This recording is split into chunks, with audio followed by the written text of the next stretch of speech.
प्यारे बच्चों, आज का टॉपिक गाउस की प्रमेय है। जैसे कि इससे पहले हमने विद्युत फ्लक्स के बारे में आपको बताया था। इससे पहले वीडियो में विद्युत फ्लक्स के बारे में आपको बहुत एडवांस समझाया गया और उससे न्यूमेरिकल भी आपको कराए गए। तो उसको जल्दी से एक समरी देखते हैं, उसके बाद गाउस की प्रमेय स्टार्ट करते हैं। जैसे कि हमने बताया कि विद्युत फ्लक्स एक्चुअल में क्या था कि कोई भी हम पे एक सरफेस है, एक पृष्ठ है और इस पृष्ठ का मान लिया क्षेत्रफल एस है और इस पृष्ठ का एक छोटा भाग हो गया जो कि छोटा है, तो इसका क्षेत्रफल डी एस मान लिया। इस डी एस पृष्ठ से गुजरने वाला विद्युत फ्लक्स क्या होगा, डी फाई होगा। ठीक है, और वो हम किस फॉर्मूले से निकालते हैं, vector E dot D S vector के फॉर्मूले से निकालते हैं। डी एस क्या होता है, एरिया वेक्टर होता है, उसकी दिशा हमेशा परपेंडिकुलर होती है किसके, पृष्ठ के, जिस पृष्ठ का हमको क्षेत्रफल निकालना है।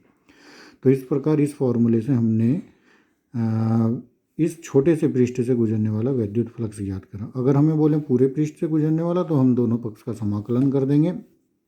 समाकलन डी फाई इक्वल टू समाकलन vector E dot D S vector आ जाएगा। ठीक है, अभी जो विद्युत फ्लक्स ज्ञात होता है वो हमेशा एक बंद पृष्ठ का ज्ञात होता है। बंद पृष्ठ से ही हमेशा एक विद्युत फ्लक्स को कैलकुलेट किया जाता है। तो बंद पृष्ठ से ज्ञात करने के लिए हमें यहाँ एक क्लोज्ड समाकलन, मतलब ऐसा समाकलन लगाएंगे जो कि एक बंद पृष्ठ के अनुदिश ज्ञात किया जाए। तो इसलिए इस समाकलन में यहाँ पे एक गोले का निशान भी लगा देते हैं, जिससे पता चलता है कि जो हम समाकलन कर रहे हैं वो एक बंद पृष्ठ की सीमा के अनुदिश कर रहे हैं। ठीक है, तो डी फाई का जब समाकलन कर दिया तो वो फाई के बराबर आ गया और ये जैसे है वैसे ही रहेगा, समाकलन vector E dot D S vector. तो ये हमारा विद्युत फ्लक्स था, ये हम पहले पढ़ चुके हैं। अब इसी से ही हम कहाँ पहुँचेंगे, गाउस की प्रमेय में पहुँचेंगे। गाउस की प्रमेय होती क्या है। गाउस ने सिंपल एक साधारण एक फार्मूला बताया और उसके फार्मूले के बेस पर हम फ्लक्स ज्ञात कर लेते हैं। हमें ना तो ई की ज़रूरत है ना डी एस की ज़रूरत है। गाउस ने एक इतना सिंपल साधारण फार्मूला बता दिया कि ना तो हमें विद्युत क्षेत्र देखने की ज़रूरत है, ना हमें एरिया वेक्टर देखने की ज़रूरत है, ना इनके बीच कोई दिशा देखने की ज़रूरत है, ना इनके बीच का कोई कोण देखने की ज़रूरत है। गाउस ने सिंपल एक फार्मूले से फ्लक्स फाई की गणना करना हमें बता दिया। तो हमें गाउस की प्रमेय देखनी चाहिए। देखिए क्या है गाउस की प्रमेय। गाउस ने बताया कि कोई भी बंद पृष्ठ है। देखिए अभी हमने आपको इससे पहले 2D और 3D आकृतियों के बारे में बताया था। तो गाउस की प्रमेय में हमने 3D आकृतियों के बारे में पढ़ना है, और 3D आकृतियाँ मतलब बंद आकृतियाँ, क्लोज्ड। जो आकृतियाँ बंद रहती हैं वो आकृतियाँ 3D आकृतियाँ कहलाती हैं। और उन्हीं बंद आकृतियों के बारे में गाउस ने अपनी प्रमेय दी, अपना नियम दिया। तो हमने वही, जैसे कि मैंने आपको ऊपर भी बताया, क्लोज्ड इंटरवल मतलब ऐसे पृष्ठ जो कि बंद हों उन पे ही गाउस की प्रमेय लगेगी। ठीक है, तो ऑलवेज 3D आकृतियों में गाउस की प्रमेय को लगाना है। ठीक, अब गाउस की प्रमेय क्या होती है पहले वो समझिए और फिर हम उसका प्रूफ भी करके दिखाएंगे। तो गाउस लॉ है, ये एक तरह से नियम है, लॉ। गाउस ने अपना नियम बताया और उस नियम के अनुसार क्या बताया हम कि कोई भी आपका एक पृष्ठ है, मान लो ये आपका एक पृष्ठ मान लिया, और इस पृष्ठ से के अंदर कोई आवेश रखा है। पृष्ठ के अंदर मान लो ये Q एक आवेश रखा है।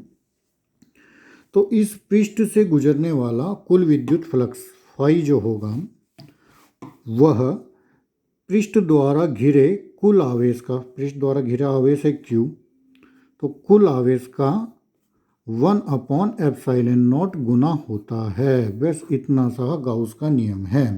क्या गाउस ने बताया कि किसी पृष्ठ से, पृष्ठ कैसा होना चाहिए, बंद होना चाहिए। बहुत इंपॉर्टेंट कंडीशन है, पृष्ठ बंद है, मतलब बंद का मतलब जो ऊपर बताया 3D पूरा क्लोज्ड है। ठीक है, तो किसी बंद पृष्ठ से गुजरने वाला विद्युत फ्लक्स जो हमने बताया, विद्युत फ्लक्स पृष्ठ द्वारा घिरे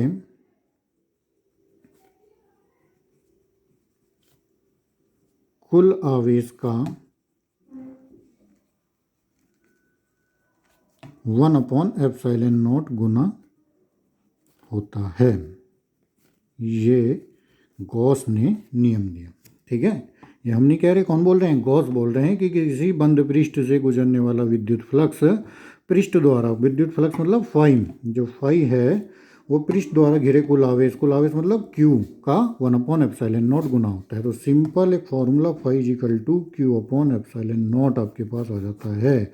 ये किसने दिया? गॉस ने फॉर्मूला दिया, और इसे हमें याद रखना है। इस फॉर्मूले को यदि हमने याद रख लिया तो किसी भी आकृति से हम विद्युत फ्लक्स ज्ञात कर लेंगे, केवल इस फॉर्मूले का यूज करके। हमें ना तो ई की ज़रूरत है, ना ds की ज़रूरत है, ना इनके बीच दिशा देखने की ज़रूरत है, ना कोण देखने की ज़रूरत है।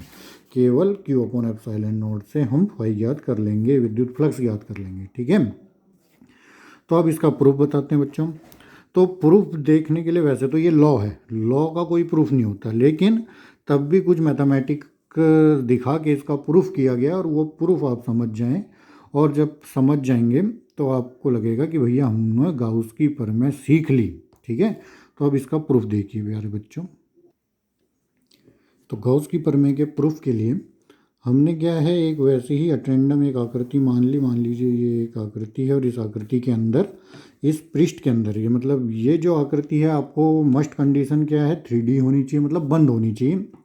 और इस 3D पृष्ठ के अंदर एक आवेश हमारा Q उपस्थित है। ठीक है, इस Q के कारण इस पृष्ठ से गुजरने वाला कुल फ्लक्स अब हमें ज्ञात करना है, मतलब गाउस की प्रमेय सिद्ध करनी है। कुल फ्लक्स यदि हमने निकाल दिया और फ्लक्स हमारा Q/ε0 के बराबर आ गया, तो इसका मतलब गाउस की प्रमेय ऑटोमेटिक सिद्ध हो जाएगी। ठीक है, तो इसके लिए वही है कि ये पृष्ठ है, इसका एक हमने एक छोटा सा भाग यहाँ पे ले लिया, और मान लो ये छोटा भाग है, इसका क्षेत्रफल ds वेक्टर हो गया, क्योंकि ये पूरा बड़ा भाग था, इसका क्षेत्रफल हमने s मान लिया, छोटा भाग है, इसका क्षेत्रफल ds वेक्टर मान लिया, और क्षेत्रफल की दिशा उस पृष्ठ के लंबवत बाहर की ओर होगी, तो इस प्रकार हमने इसकी दिशा ये बता दी।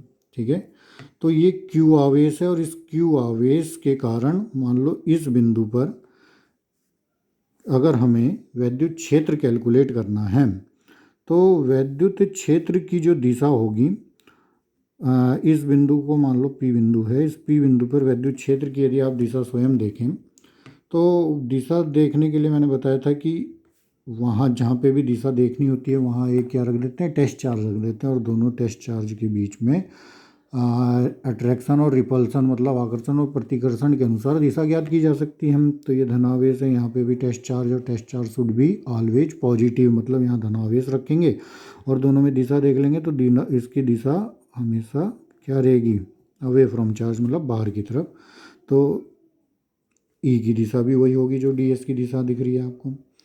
तो अब हमें अगर विद्युत फ्लक्स ज्ञात करना है, इस छोटे से पृष्ठ से गुजरने वाला विद्युत फ्लक्स, तो वो हम आसानी से ज्ञात कर लेंगे। कितना, d phi is equal to vector E dot ds vector, ये हम पढ़ चुके हैं। ठीक है, ये फॉर्मूला है।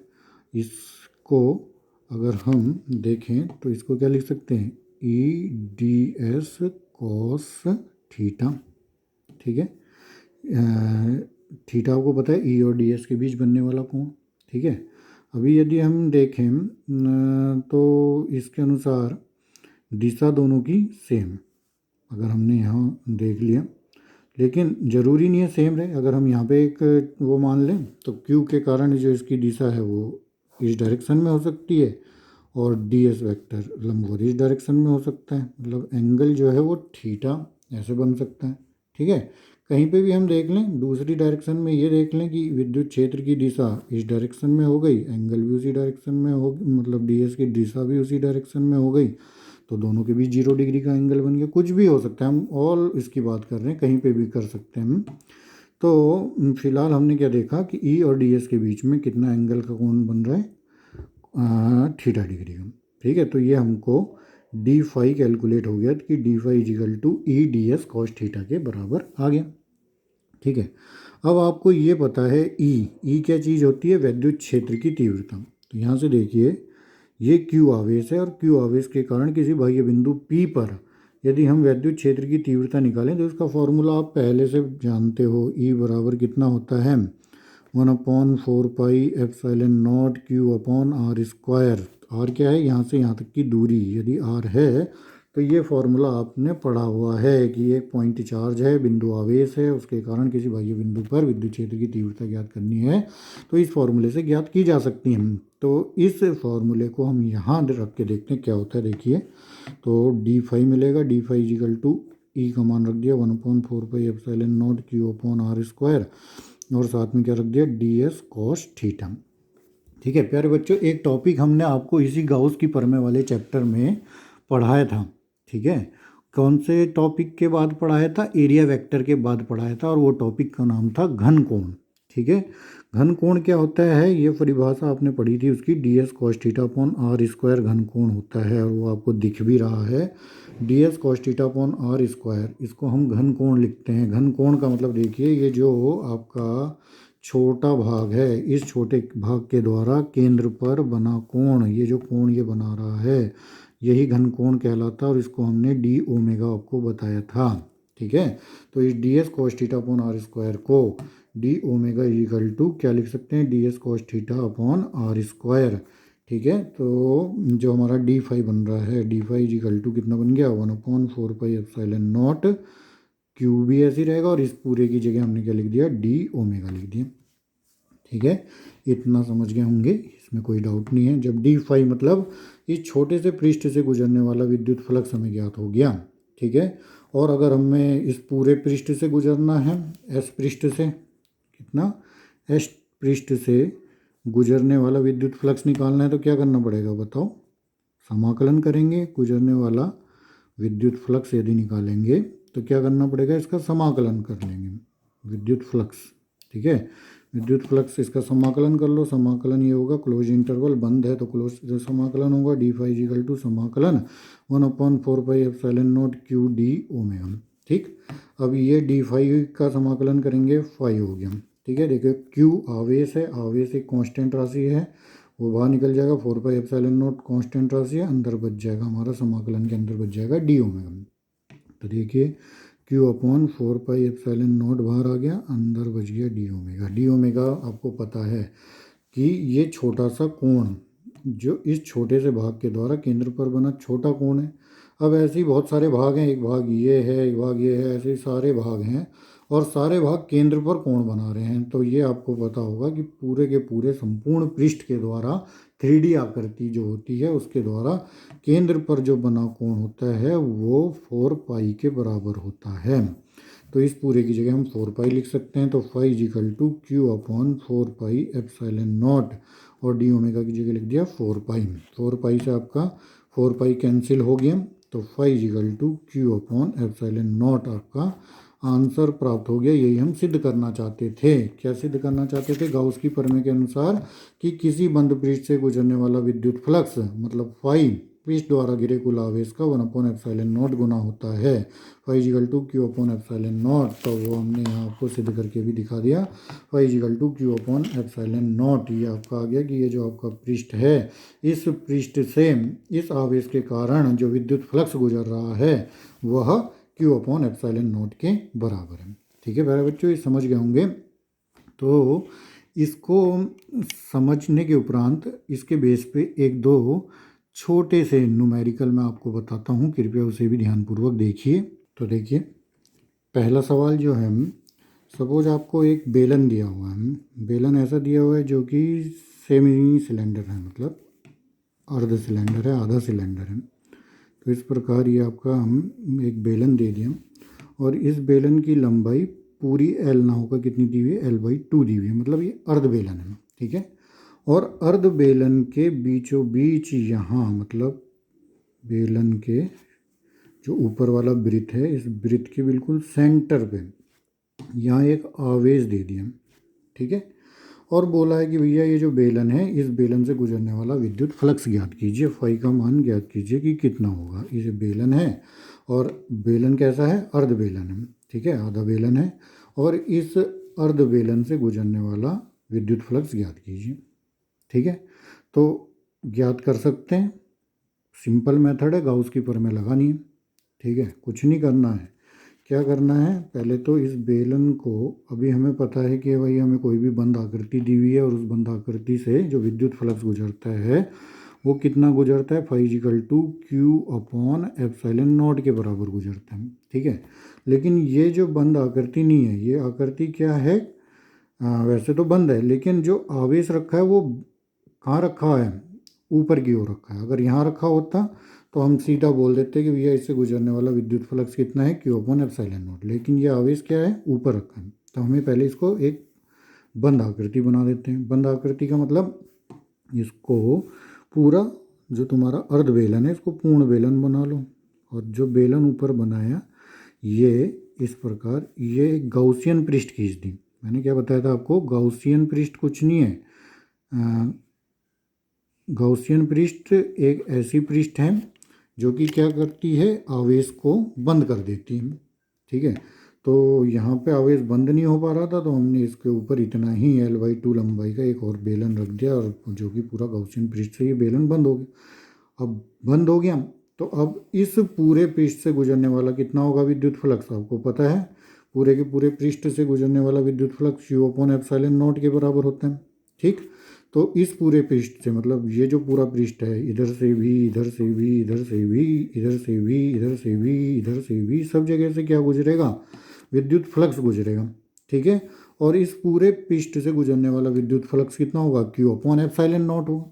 ठीक है, जब पूरे पृष्ठ से गुजरने वाला विद्युत flux Q upon epsilon not है तो हमसे पूछा है भैया ये आधे पृष्ठ से कितना गुजरेगा, तो आधे पृष्ठ से इसका आधा गुजरेगा, मतलब कितना गुजरेगा, क्यू अपॉन एप्सिलॉन नॉट का कितना हो जाएगा, आधा। आधा कितना होगा इसका, आधा का मतलब इसका क्यू अपॉन 2 एप्सिलॉन नॉट।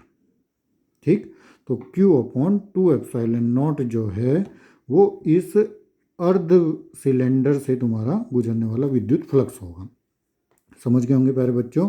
अगर ये आवेश अंदर रखा होता, छोटे सा यहाँ रखा होता, तो केवल हमारा इतना गुजरता क्यू अपॉन एप्सिलॉन नॉट। लेकिन अभी ये जो आवेश है ये आपके ऊपर पृष्ठ में रखा था, पृष्ठ में रखा है तो हमारे को कोई दिक्कत नहीं, हमने पूरा एक गॉसियन पृष्ठ बना दिया। और गॉसियन पृष्ठ बनाने पे देखा कि भैया ये जो सिलेंडर है L/2 लंबाई इधर है, L/2 है, तो इसकी पूरी लंबाई L हो गई, तो मतलब ये सिलेंडर बन गया। सिलेंडर से गुजरने वाला टोटल पृष्ठ कितना होता है, क्यू अपॉन एप्सिलॉन नॉट, और आधे से कितना गुजरेगा, उसका आधा गुजरेगा, तो क्यू अपॉन एप्सिलॉन नॉट। समझ गए होंगे। चलो ऐसे ही एक दूसरा उदाहरण देख लो।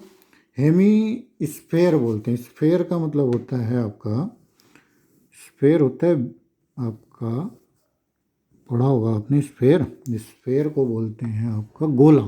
ठीक है, तो आपका गोला पूरा ना दे के हमें क्या दे दिया, एक अर्ध गोला दे दिया, इस प्रकार का हेमी स्फेयर दे दिया। ठीक है, और बोल दिया भैया आवेश आपका यहाँ रख दिया, तो इस अर्ध गोले से गुजरने वाला विद्युत फ्लक्स याद कीजिए। ठीक है, सेम वही कहानी करनी है। क्या करना है, इसके ऊपर हम इसका पूर्ण गोला बना देंगे। पूर्ण गोले मतलब इस प्रकार बना देंगे कि ये जो आवेश है ये पूरे गोले के बीचों बीच आ जाए। ठीक, अब पूरे गोले से गुजरने वाला विद्युत फ्लक्स हमें पता होता है कितना होता है, क्यू अपॉन एप्सिलॉन नॉट, मतलब इससे जो चारों दिशाओं में विद्युत फ्लक्स निकलेगा उन सभी विद्युत फ्लक्स का जो जोड़ होगा वो क्यू अपॉन एप्सिलॉन नॉट के बराबर होगा। तो जब पूरे से गुजरने वाला विद्युत flux Q upon epsilon not है तो आधे से गुजरने वाला विद्युत फ्लक्स क्या होगा, इसका 1/2 हो जाएगा, इसका आधा हो जाएगा। जब इसका आधा हो जाएगा तो हमें क्या मिलेगा, क्यू अपॉन 2 एप्सिलॉन नॉट। तो इस प्रकार अब और कॉन्सेप्ट क्लियर हो गया होगा आपका कि यदि आपको चार्ज दिया है और चार्ज पृष्ठ में रखा हुआ है तो उससे बनाता हुआ हम एक पूरा का पूरा क्या बना दें, गोला बना दें या पूरा का पूरा बेलन बना दें। और जब हमें पता है पूरे बेलन से गुजरने वाला वो जो फ्लक्स है वो क्यू अपॉन एप्सिलॉन नॉट है, तो आधे बेलन से या आधे गोले से गुजरने वाला जो फ्लक्स होगा वो कितना होगा, क्यू अपॉन 2 एप्सिलॉन नॉट हो जाएगा। ठीक है, ऐसे ही एक और सवाल देखिए। अब हम, क्योंकि ये गाउस की परिमेय आपकी लगनी है 3D आकृति में, हमेशा 3D आकृति में लगनी है, तो ये एक हमने क्या बना दिया, एक घन बना दिया। ठीक है, घन है और घन इस प्रकार से है कि इसकी प्रत्येक भुजा a सेंटीमीटर लंबाई की है। और इस घन के बीचों बीच, ये बहुत इंपॉर्टेंट कंडीशन आपको ध्यान रखनी है गाउस की परिमेय की, कि सिमेट्री होनी चाहिए। गाउस की प्रमेय तभी लगेगी जबकि सिमेट्री होगी। सिमेट्री को हिंदी में बोलते हैं सममिति। अगर सममिति है, सममिति का मतलब जैसे कि यहाँ पे आपने को देखने को मिली थी सममिति, मतलब यह आवेश के ऊपर भी उतना ही भाग है जितना भाग नीचे है। ठीक है, इस आवेश के ऊपर भी उतना भाग है जितना भाग नीचे, मतलब आवेश दोनों भाग के बिल्कुल बीचों बीच है। ठीक है, तो तब हम गाउस की प्रमेय लगा के सिंपल इस फॉर्मूले का यूज करके आराम से विद्युत फ्लक्स ज्ञात कर लेते हैं। ठीक है, तो इसमें भी सिमेट्री होनी जरूरी है। मतलब ये जो हमारा घन है, इस घन में ये जो आवेश रखा है ये ऐसे रखा है कि जितने भी घन के फ्लक्स हैं, जो जितने भी घन के पृष्ठ हैं, जैसे कि एक पृष्ठ ये हो गया, ये 1 नंबर का पृष्ठ हो गया, एक पृष्ठ ये हो गया, ये 2 नंबर का पृष्ठ हो गया, एक पृष्ठ ये नीचे वाला हो गया, ये 3 नंबर का पृष्ठ हो गया, एक पृष्ठ ये ऊपर वाला हो गया, ये 4 नंबर का पृष्ठ हो गया, और एक पृष्ठ ये सामने वाला हो गया, ये 5 नंबर का हो जाएगा, और ये पीछे वाला 6 नंबर का। तो इसके 6 पृष्ठ हैं। तो ये जो 6 के 6 पृष्ठ हैं, ये 6 के 6 पृष्ठ से इस आवेश की दूरी कितनी है? सेम है। सबसे दूरी अगर सेम है तो हम बोलेंगे कि भाई जो आवेश रखा है वो सममित अवस्था में रखा है, मतलब सिमेट्री में है। तो गाउस की प्रमेय लगाने के लिए हम एलिजिबल हो जाएंगे। गाउस की प्रमेय तभी लगेगी जबकि आवेश सिमेट्री में रखा है। वैसे लगाने के लिए तो लगा देंगे, लेकिन हमें उसका कुछ फ़ायदा नहीं मिलेगा। क्यों? फ़ायदा तब मिलता है कि हमें कैलकुलेशन से बचना है। कैलकुलेशन से बचने का मतलब है कि एक फार्मूला गाउस ने दिया Q/ε0, हमने उसका यूज कर लेना है, और वो तभी कारगर होगा जब हमें सिमेट्रिकल कंडीशन मिलती है। ठीक, तो ऐसे ही आपको एक सवाल दिया है कि घन है और घन के बिल्कुल बीचों बीच इस प्रकार से आवेश क्यों रखा है कि जितनी भी घन की 6 के 6 फलक हैं, उन 6 के 6 फलक से उस आवेश की दूरी बराबर है। ठीक है, और पूछा है कि भैया घन से गुजरने वाला विद्युत फ्लक्स ज्ञात कीजिए। तो आंख मूंद के आपको बिना दाएं बिना बाएं देखे हुए केवल एक आंसर देना है, Q/ε0। समझ गए बात? ये ध्यान रखना। ठीक है, अब थोड़ा सा इसमें चेंज आएगा। क्या चेंज आएगा? आपको बताया कि पूरे के पूरे घन से गुजरने वाला विद्युत फ्लक्स Q/ε0। ठीक, एक न्यूमेरिकल अब देखते हैं। इसमें क्या पूछा कि भैया अब हमें पूरे के पूरे घन से ना बताओ, हमें केवल एक पृष्ठ से बता दो कि इस पृष्ठ नंबर 1 से कितना फ्लक्स गुजरेगा। ठीक है, तो बता सकते हैं? सोचो, पॉज करके सोच लो। ठीक है, चलो कोई नहीं, मैं बताता हूँ। देखिए क्या बताएं कि ये घन है।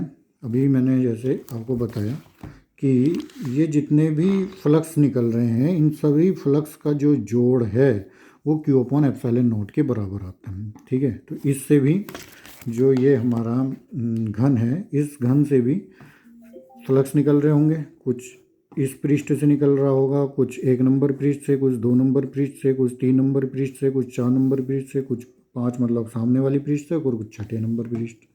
ठीक है, और उन सभी का जो जोड़ है वो कितने के बराबर है? Q/ε0 के बराबर है। ठीक है, घन है तो सारे पृष्ठ आपस में बराबर होंगे। ठीक है, तो यदि हमको 6 के 6 पृष्ठ से गुजरने वाला कुल विद्युत फ्लक्स पता चल गया, 6 पृष्ठों से गुजरने वाला विद्युत फ्लक्स पता चल गया, 6 पृष्ठों से कितना विद्युत फ्लक्स गुजर रहा है? Q/ε0। ठीक है, तो एक पृष्ठ से कितना गुजरेगा आपको पता है, Q/ε0 जितना है, और इसका हम क्या कर देंगे? 6 से डिवाइड कर देंगे, तो एक पृष्ठ से गुजरने वाला विद्युत फ्लक्स निकल जाएगा। तो एक पृष्ठ से कितना निकलेगा? Q/6ε0। समझ गए? ऐसे ही बोल दिया 2 नंबर पृष्ठ से कितना गुजर रहा है, तो 2 नंबर पृष्ठ से भी इतना ही गुजरेगा। 3 नंबर से पूछ लिया तो तब भी इतना ही गुजरेगा। 4 से तब भी इतना ही गुजरेगा। तो इस प्रकार हम पूरे के पूरे घन के हर एक पृष्ठ से गुजरने वाला भी विद्युत फ्लक्स ज्ञात कर लेंगे। ठीक है, तो प्यारे बच्चों, आज के लिए इतना ही। ये आपको गाउस की प्रमेय पढ़ाई, गाउस की प्रमेय से संबंधित न्यूमेरिकल आपको बता दिए। 1-2 न्यूमेरिकल मैं आपको करने के लिए स्वयं घर के लिए भी दूंगा, जो कि आप करोगे खुद भी। आपका थोड़ा इसमें दिमाग लगाओ। ठीक है, तो आज का टॉपिक हमारा यही था, गाउस की प्रमेय। तो गाउस की प्रमेय हमने पढ़ी, पहले फ्लक्स के बारे में आपको बताया, फिर गाउस की प्रमेय क्या होती है वो बताया, फिर गाउस की प्रमेय का ये प्रूफ करके बताया आपको, और गाउस की प्रमेय से संबंधित ये न्यूमेरिकल आपको बताएं। ठीक है, इन न्यूमेरिकल में क्या ध्यान रखना है, गाउस की प्रमेय लगाने के लिए हम कहीं भी लगा सकते हैं, किसी भी बंद पृष्ठ में लगा सकते हैं, लेकिन हमें क्या फ़ायदा है, हमें फ़ायदा तब है जबकि हम ऐसे पृष्ठ में लगाएं जो कि सममित हो, सिमेट्रिकल हो, मतलब आवेश ऐसी जगह रखा हो कि आवेश से ऊपर और आवेश से नीचे दोनों पोर्शन एक समान हैं। ठीक है, आवेश चारों तरफ से सममिति की अवस्था में है, तो तब गाउस की नियम, गाउस की प्रमेय लगा के हमें कुछ फ़ायदा है।